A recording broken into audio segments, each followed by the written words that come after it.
কে আমরা মাছ পাতায় দেব তেলাপিয়া মাছ কচুর ফুল দিয়ে। এটা কুচিয়ে এবার মাছ দিয়ে পাতায় দেব।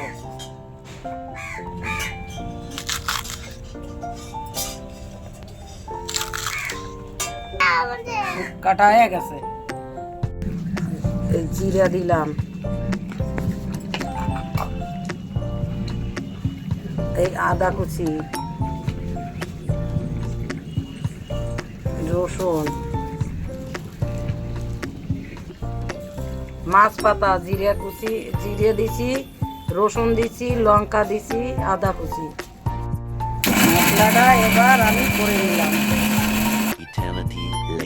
হলুদ দিলাম, লবণ দিলাম, কচুর ফুল দিলাম,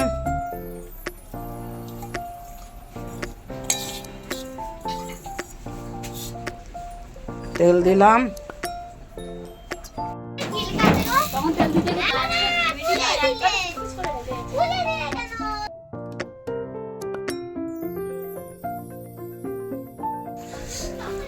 তেলাপিয়া মাছ দিয়ে কচুর ফুল দিয়ে জিরে আদা বাটা লঙ্কা বাটা দিয়ে মাছ পাতায় দিচ্ছি।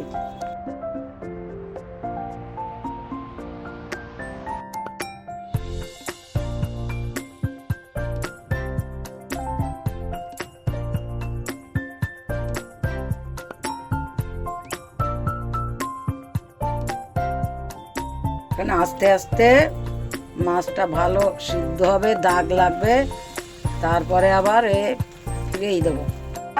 আর একটু ঢেকে দিলাম, 10 মিনিট ঢাকা থাকলে রেডি হয়ে যাবে।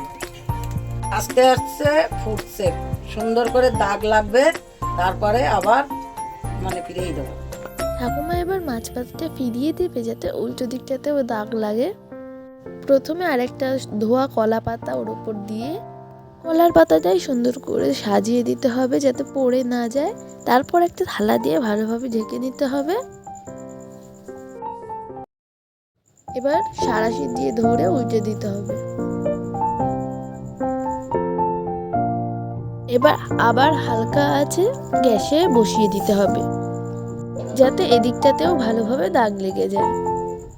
আমরা যেভাবে মাছ পাতায় দিয়েছিলাম সেই দিকটা কিন্তু খুব সুন্দর কালার চলে এসেছে। এবার উল্টো দিকটাতে ওইভাবে কালার চলে আসলেই কিন্তু রেডি হয়ে যাবে আমাদের মাছ পাতায়।